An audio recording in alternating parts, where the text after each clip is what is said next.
Hey, John Morgan here, and well, it's been a few years since my last vlog, and I just sort of gave up on it and stopped vlogging, and it's something that I kind of missed. I've wanted to restart a few times and just never really had a good spot to, and now I think I'm at a point where I'd really like to, because you know, I mean, let's face it, not that many people watched my old vlogs.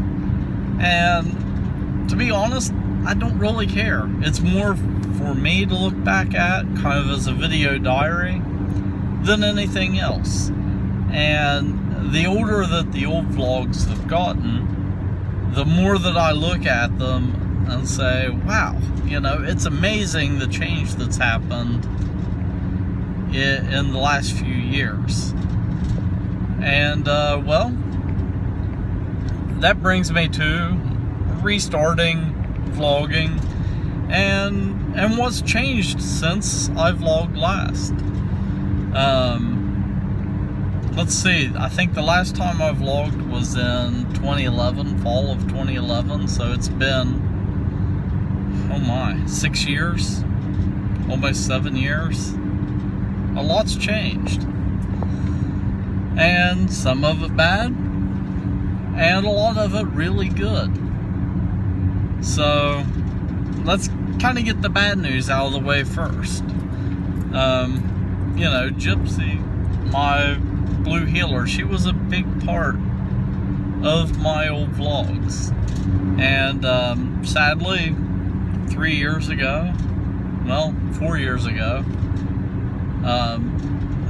she passed away. Kind of unexpectedly. She had kidney failure, and just, yeah, that was it.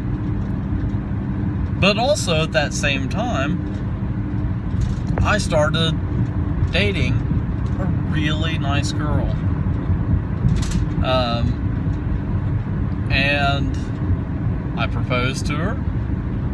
And we just, this past June, celebrated our 3rd anniversary. So, yeah, I'm now happily married. And along with that, you know, we needed a larger house because the little farmhouse just wasn't going to cut it for us. And plus, you know, she works in Huntington, I work in Mason. We needed a spot that was midway. So yeah, we ended up moving, and we rented for a year while we were looking for a house. Really looking for the house took 2 years because, you know, here in West Virginia, it's not a huge housing market, especially in the rural area where we were looking for a house.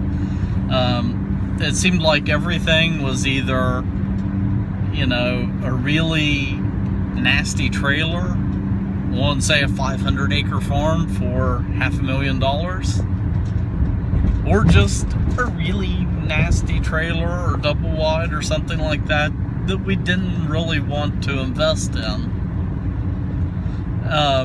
You know, that's kind of the bad thing about this area is, you know, there's a lot of really big farms that are really expensive, and the rest of the property is kind of, but we ended up finding a really nice, it's a mid-century ranch house, brick, really nice layout, and we've been working on it for the last 2 years, remodeling it. When we moved in, it pretty much didn't have a kitchen. Or, well, it did have, but the kitchen looked like something from the 1960s. So we've been working to remodel. Right now, we have a working kitchen, but we don't have cabinets or countertops or anything like that. Right now, our countertop is basically a sheet of plywood with contact paper on it with the sink setting in it. But hey, at least we have a working stove, a fridge, a sink, and even a working dishwasher, which is something that we really missed.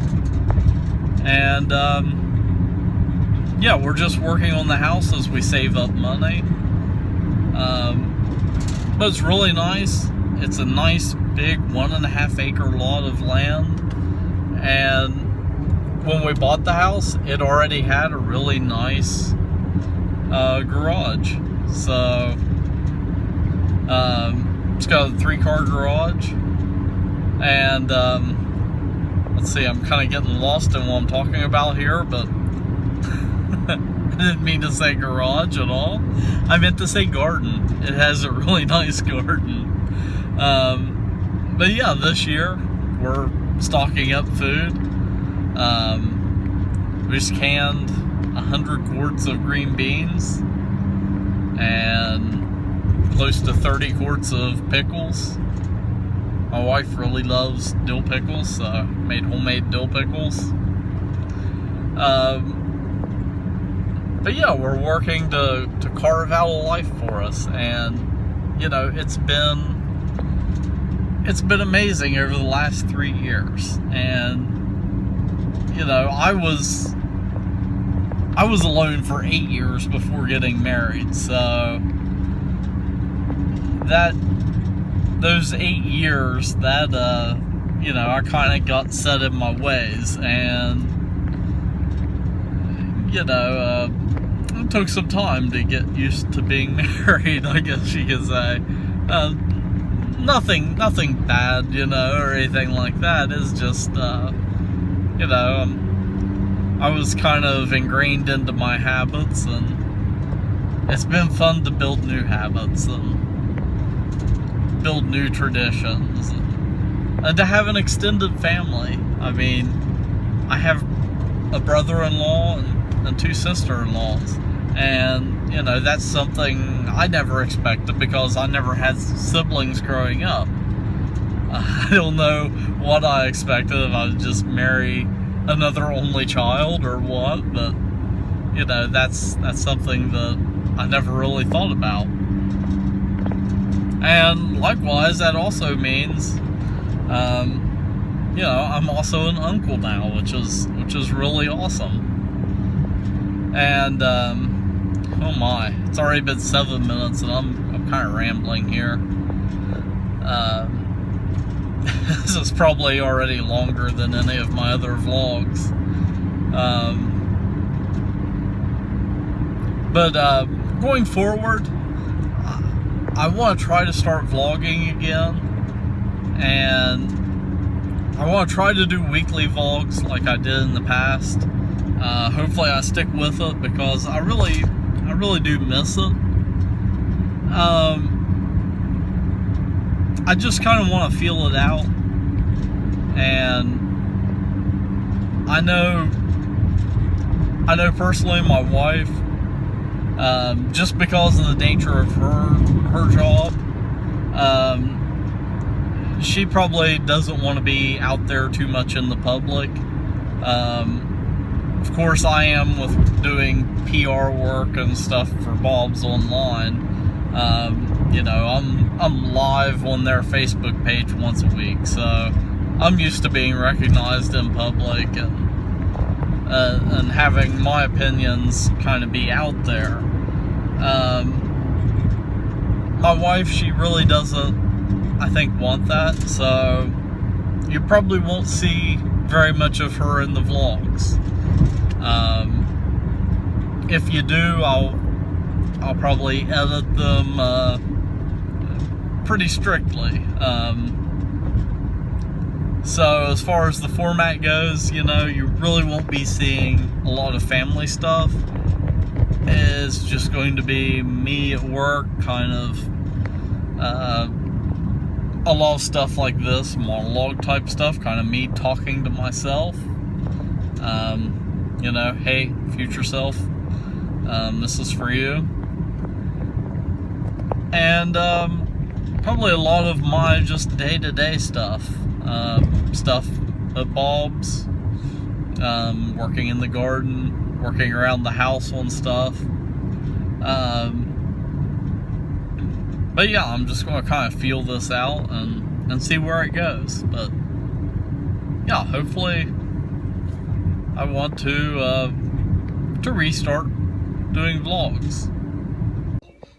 Alright, so I'm working on a computer right now that the power supply died in. So got my replacement here and I'm going to get started.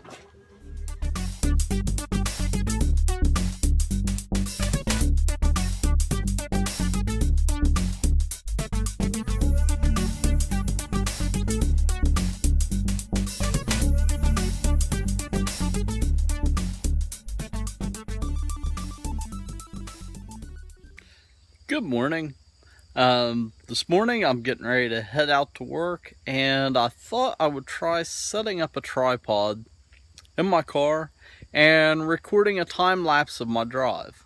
I've done this before, but it was in the middle of the winter time, and I had a dash mount back then that actually worked a little bit better for my Jeep, which unfortunately I don't have that mount anymore. So we'll try setting up a tripod and see what happens.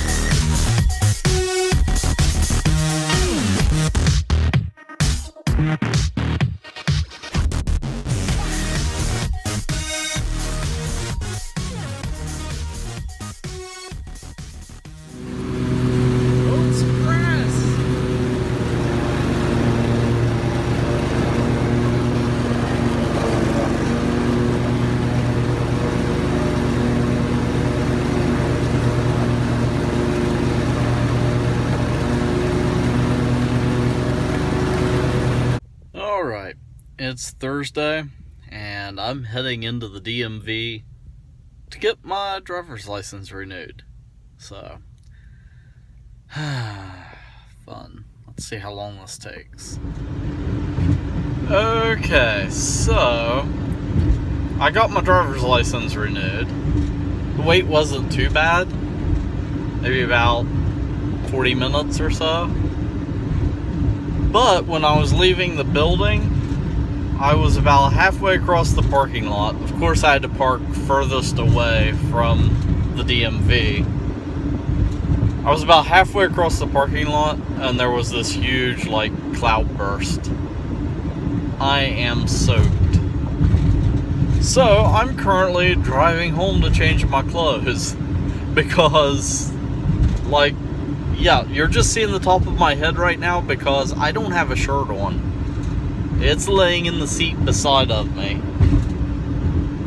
And when I took it off, I could literally wring the water out of it. So, not fun. Not fun at all. Luckily, the DMV is halfway home, so, yeah, extra 30 minutes of driving, but it'll be better than being wet and miserable all day. So, plus, I need to record a video for Bob's a little bit later, and I need to be somewhat presentable for that, so, yeah.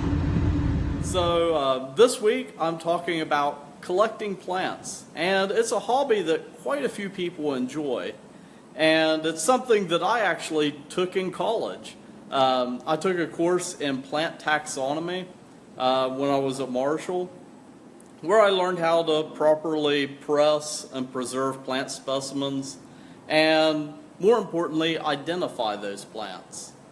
But it's also a hobby that many people enjoy. And today I want to talk a little bit about that. We might not get into a lot of the taxonomy and science of it. A lot of people collect them just to press them and then frame the specimens, which they make, it's natural art right in your house. And, it's just gorgeous. So I'm going to flip the camera around here where I have some stuff set up. So let me flip this around and then walk around there. Okay. And it's a little bit windy today, so I have to kind of work with the wind. You know, when I had this idea, I never really took the weather into consideration. But anyhow, when it comes to collecting plants, there's a few tools that you need. And of course, the first thing is a plant press. And this is my plant press. I made it about 10 years ago when I had plant taxonomy at Marshall. You can buy plant presses that are exactly like this. And really it's just slats of wood that are glued, and mine has screws in it to help pull it together. But really, if you buy one, I mean, they cost like 75, 80 bucks for a cheap one that's good. And you can build one a lot cheaper than that, and they're really not that hard to assemble. Alright, so today ended up being pretty messed up with me needing to go home to change clothes, which got a nice dry shirt on now. That meant that I didn't get back to the office until later. Of course, I did stop by in Point Pleasant to record this week's episode of Bob's Live, which is kind of our weekly live show on Facebook. And I got that recorded, and it went really well, and I'll stick in a little 1 or 2 minute clip to give you an idea of what I'm talking about. But basically now, I need to work late to make up the time. So my office is a mess right now. It's disorganized. It just needs dusted. I mean, there's dust all over the place in here. So I'm going to spend this evening cleaning up the office so it's nice and organized and ready to go. Because this time of year, our fall pansy season just kind of peaked. So I'm really moving into a time period now, at least for me with my work, where I've got kind of a little bit of downtime before things start ramping up again for spring. So this is the time of year where I tend to try to get stuff organized for springtime, and also do a lot of those little maintenance projects that I've kind of put on the back burner. So this evening, for me anyway, starts the organization process. And first thing I want to do is clean in here. So, well, I think I'm going to try to do another time-lapse deal. So we'll see how that works out.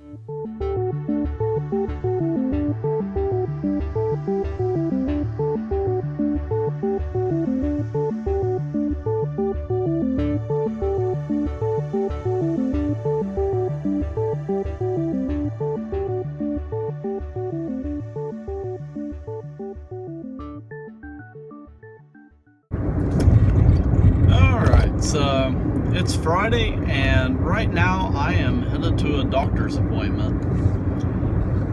Something that's happened in the last 6 years is I was diagnosed with severe obstructive sleep apnea. So I have my yearly checkup this evening, and laying here beside of me I have a report from my BiPAP machine. So sleep apnea, it's something that's normally associated with really obese people. But I'm not really that overweight. I mean, you know, I'm slightly overweight, and I'm actually on a diet to help get over that. And since January, I've actually dropped about 30 pounds. But anyhow, it can also be genetic, and unfortunately, it's kind of genetic for me. So normally with sleep apnea, they use a number, and I can't remember what the acronym stands for, but it's AHI. And basically it's how many times per hour you stop breathing for longer than 10 seconds. And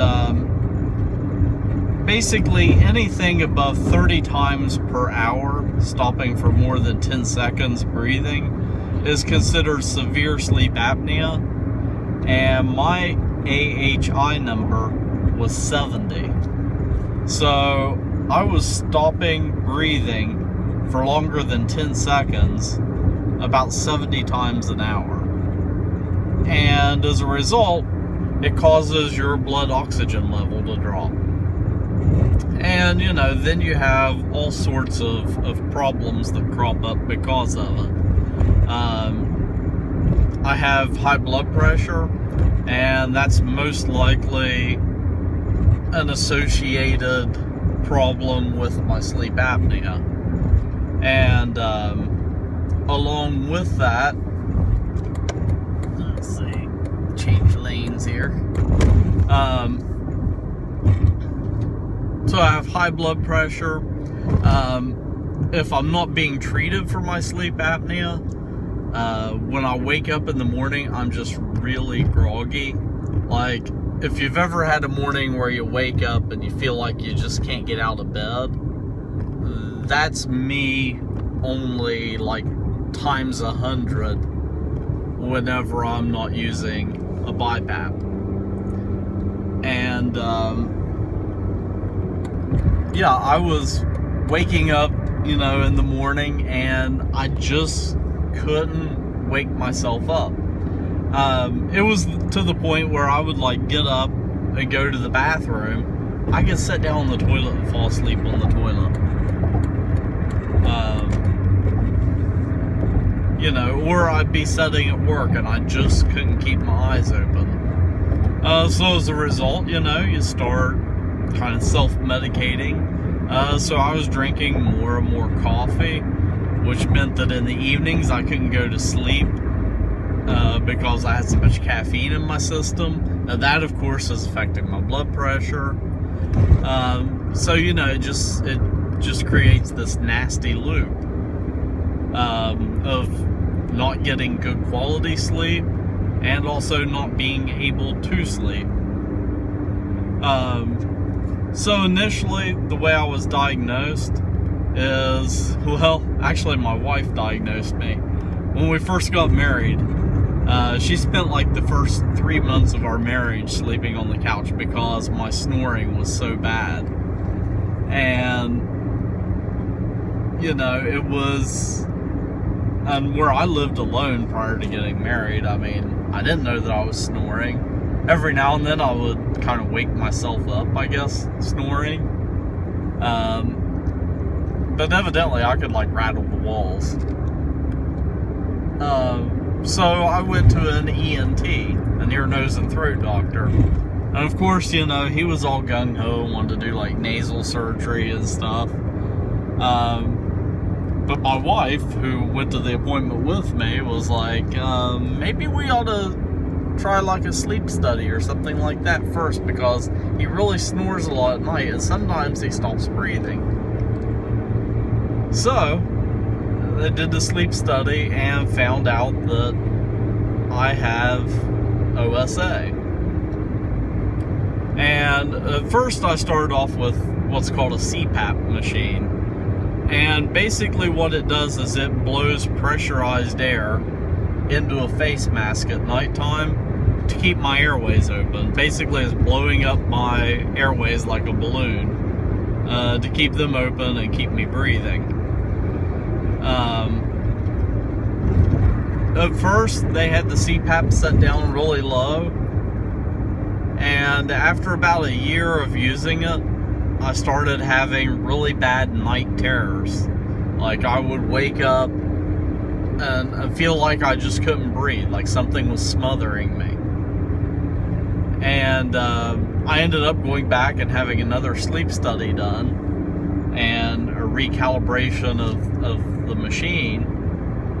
And they found out basically that the pressure was way too low. So I was still having apneas, but also having this machine on my face meant that I was having even more trouble breathing. So it was actually doing more harm than good. So they switched me to what's called a BiPAP. And basically it uses a higher pressure when you breathe in, and then, you know, these machines, they're really advanced, so it senses whenever I start to breathe out. It notices that change in pressure, and it drops the pressure down, so then I'm able to breathe out easier. And then it knows whenever I start to breathe back in and ramps the pressure back up again. Now, it took me a while to get used to using a CPAP. You know, you kind of have to learn to breathe with the machine. But once you get used to it, I mean, when I wake up in the mornings, if I've had a really awesome night's sleep with it, I can't even tell that the machine's on in the mornings. I've woke up before and been like, okay, is it still on or not? And I didn't really notice that it was actually on until I reached over and turned the BiPAP off.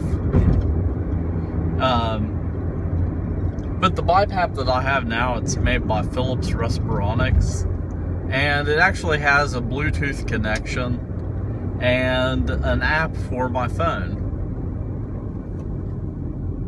Oh, and they're doing road work here. Yes. That was fun. But anyhow, there's an app for it, and every morning when I get up, or well, a few times a week, I'll open up the app on my phone, and it synchronizes the data with Bluetooth from the BiPAP to my iPhone, and then from my iPhone to Philips online system. So the machine's actually able to generate a report. So it's able to go back 90 days. So I have a report of the last 90 days that shows like what my AHI was at night, because it's measuring that as I'm breathing in and out. It shows if there were any leaks in the machine, and it also shows how long I was using the machine each night. Which really for me now, since the machine's paid off, it's not a big deal. But one of the kind of annoying things is when you first get diagnosed, of course, insurance covers the cost of the machine, but you have to prove that you're actually using it before insurance will pay for it. So not only does my machine have a Bluetooth connection, it also has a cellular connection. I believe it's on Verizon's network. But it sends data back to the DME, the Durable Medical Equipment Provider. So they had to collect usage information over the course of like 3 or 4 months to prove that I was using the machine before insurance would pay for it. But now that it's paid for, I own the machine outright. I don't even know if they're still using the wireless connection. I assume they've killed it, the cell phone connection.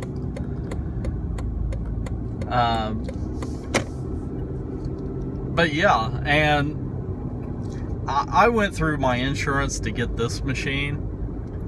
Had I known what I know now, I would have just bought the machine myself on Amazon.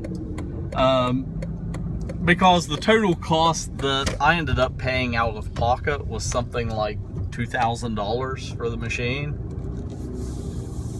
and all the junk that goes with it, because you got the hose and the mask and filters and all that kind of stuff. And basically I can buy parts off of Amazon, and actually buy the machines off of Amazon cheaper than what I would owe after insurance covers it. Which is kind of, I don't know, more of a commentary on the sad state of the health industry in the US, but you know, it is what it is. And I don't want to get into the whole politics of Obamacare and how it's kind of falling apart, but I wasn't a fan of it to begin with.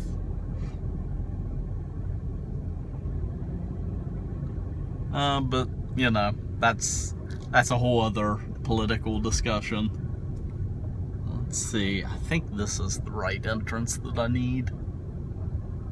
I'm not sure. I don't come out here to Holzer very often. I always go over to their clinic. That's where my medical doctor is. So, but hey, this is the hospital where I was born, so that's kind of cool. And well, I'm here, so I'm heading in.